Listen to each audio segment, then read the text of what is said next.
oração encontro calma, na oração encontro paz. Olá, minha querida Primeira Igreja Batista em Éden, meus irmãos, minhas irmãs, meus amigos, você que está me ouvindo, está me acompanhando, a minha oração sempre é que Deus nos abençoe. Se essa não for a minha oração, para que eu estaria aqui pregando e compartilhando a palavra de Deus? Eu peço muito que Deus nos abençoe, que Ele te abençoe, a despeito de mim, do pregador, mas que Deus te abençoe, que a palavra de Deus, viva e eficaz que ela possa cumprir o seu propósito na tua vida. Nós estamos estudando nessa semana sobre a vontade de Deus, como descobrir essa vontade de Deus, o grande descobrimento, como descobrir a vontade de Deus. E nós vamos encerrar esse assunto hoje. Nós descobrimos a vontade de Deus também pelo seu Espírito. Descobrimos a vontade de Deus através da Bíblia, descobrimos a vontade de Deus pela santificação, descobrimos a vontade de Deus pela disposição em fazê-la, descobrimos a vontade de Deus pelos nossos sentidos, mas nós descobrimos a vontade de Deus também pela ação do Espírito Santo. O Espírito Santo está em nós. Ele está dentro de você. Se você tem Jesus como Senhor e Salvador, o Espírito Santo está dentro de você. Então você não precisa clamar para que ele venha te falar, para que ele surja num dado momento. Você não precisa, ele está em você.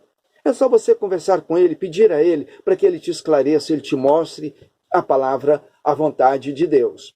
Em João 16, verso 13, Jesus diz assim: mas quando o Espírito da verdade vier, ele os guiará a toda a verdade. Não falará de si mesmo, falará apenas do que ouvir, e lhes anunciará o que está por vir. Então, quando o Espírito vier, é o Espírito Santo, e ele veio, no Pentecoste, ele veio, inaugurou seu ministério, e ele está na igreja, entre os crentes e nos crentes. Jesus disse que ele estava entre eles e ele passaria a estar neles. E ele está, então, em nós. Então, descobrimos a vontade de Deus pela ação do Espírito Santo na nossa vida. Ele tem interesse em nos mostrar o caminho. O Espírito Santo fica dentro de nós constrangido quando ele percebe que nós estamos trilhando um caminho que não é o caminho da vontade de Deus. Você imagina você estar dentro de uma condução, vamos dizer, de um ônibus, e você percebe que o motorista está indo numa outra direção, num outro caminho, que não é o caminho que você pretendia. E o Espírito Santo está dentro de nós e percebendo que nós estamos andando numa direção errada, diferente da vontade de Deus. E quando você pede a Ele, Espírito Santo, me ajuda a entender a vontade de Deus, Ele tem o maior prazer em te orientar, em te dar essa direção. Por isso Jesus diz, mas quando o Espírito da verdade vier, Ele os guiará a toda a verdade. Essa verdade é a vontade de Deus. A vontade de Deus está nessa verdade intrínseca. Então nós descobrimos a vontade de Deus pelo Espírito Santo, mas descobrimos a vontade de Deus também pelos nossos sentidos. Ontem eu falei sobre isso. Nós temos os nossos sentidos, é claro que hoje já descobriram mais sentidos e talvez nós tenhamos muitos outros sentidos, mas os sentidos tradicionais que a gente tem, a fala, a audição, tato, olfato, visão. Então, ontem eu mencionei, você está vendo que o sinal de trânsito está fechado para você. Aí você vai orar se deve atravessar ou não. Você tem sua visão, sentido. Você olhou, você viu, você não vai atravessar. Então nós temos cérebro, Deus nos deu cérebro para isso. Aí você quer saber que horas são, aí você vai ter que jejuar, orar e pedir a Deus para que Ele te diga que horas são. Se você tem condições de olhar o relógio no celular agora, né? E saber a hora. Você não precisa orar para isso. É só você observar lá o cronômetro e você vai saber que horas são. É só usar o seu cérebro. Aí pedir a Deus para te dar uma direção, te abençoar, se você deve evangelizar o seu colega de trabalho. Ou se você é um estudante, colega que senta sempre ali, do seu lado ali, uma colega e tal. Aí você está orando, Deus, eu devo evangelizar essa pessoa? Você não precisa orar por isso. Você já sabe que tem que evangelizar. Há um constrangimento dentro de cada um de nós que nos diz que nós devemos compartilhar a graça de Jesus. Então, os sentidos, a nossa inteligência, o nosso raciocínio, o nosso olfato, o nosso tato, então tudo isso vai nos ajudar a entender a vontade de Deus. Então, eu quero terminar mencionando 3 versos da palavra de Deus. Primeiro deles, 1 João 2,17. O mundo e a sua cobiça passam. O mundo e a sua cobiça passam, mas aqueles que fazem a vontade de Deus permanecem para sempre. Mas aqueles que fazem a vontade de Deus permanecem para sempre. Meu irmão, minha irmã, precisa dizer mais alguma coisa? Acho que você está entendendo. Porque eu reputo esse assunto como um dos mais importantes na minha vida. Aqueles que fazem a vontade de Deus permanecem para sempre.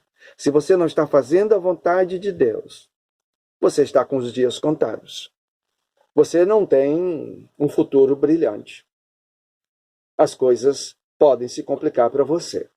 O outro verso, em Atos 21, verso 14, é como não podemos dissuadi-lo, desistimos e dissemos. Paulo está querendo ir para Jerusalém, então aqueles irmãos, eles têm um profeta ali, e aquele profeta diz para Paulo, Paulo, eu tive uma visão, você vai ser preso, você vai ser amarrado, você não deve ir, fica aqui com a gente, fica. E Paulo queria ir para Jerusalém.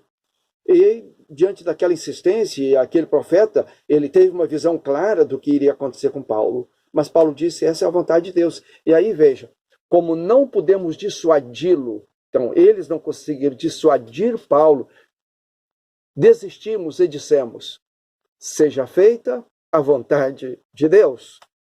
Eles sabiam que a vontade de Deus era que Paulo fosse, mas eles queriam poupar Paulo, prender Paulo ali. Quantas vezes nós agimos assim?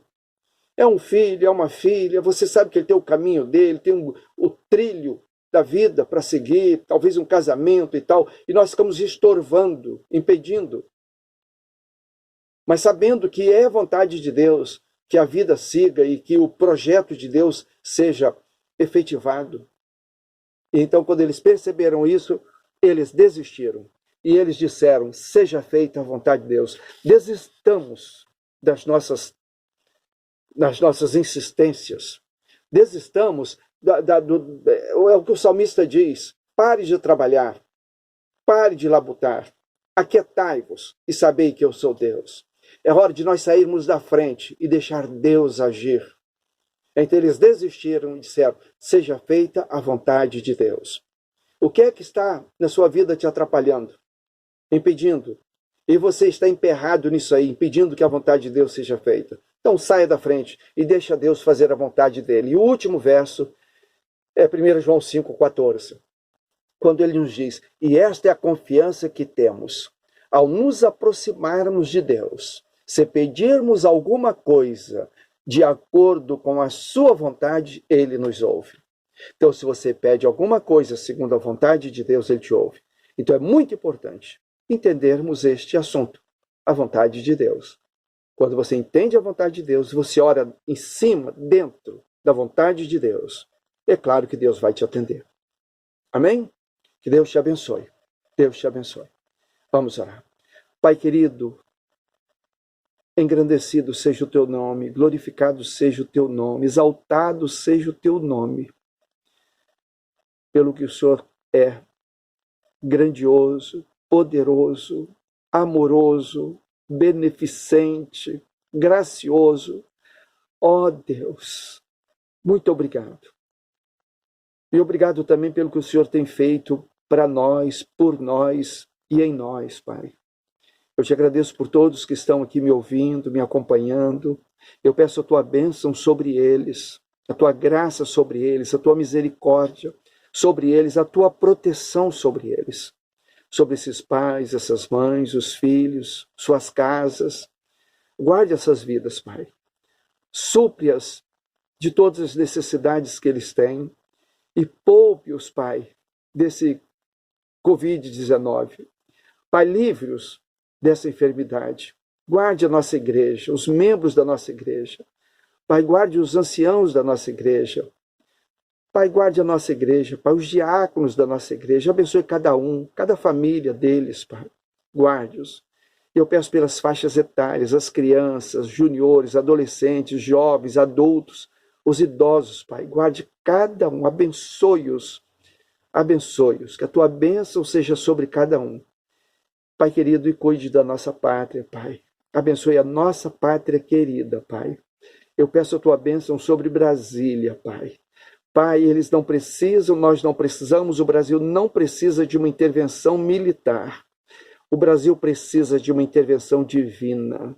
Que o Senhor venha com a tua mão poderosa, abençoadora, restauradora e salve a nossa pátria, no nome santo, doce, precioso do nosso Senhor, Salvador e Redentor, Jesus Cristo. Amém. Em nome de Jesus, Deus te abençoe. Agora tem o seu momento de oração. Eu peço para você orar em primeiro lugar pela sua família, seu cônjuge, seus filhos. Ore pela sua família. Depois, então, você ora pela igreja, Primeira Igreja Batista em Éden. Se você quiser, ore pelo pastor da igreja. Ore pelos diáconos da igreja, pelos líderes da igreja. Ore pelos anciãos da igreja, pelos enfermos da igreja. Ore pelos afastados da igreja. E ore pelo nosso querido Brasil. Interceda, levante suas mãos para os céus e suplique a Deus uma bênção pela nossa pátria, em nome de Jesus. Amém? Deus te abençoe. Deus te abençoe. Amém. Orar a Deus faz bem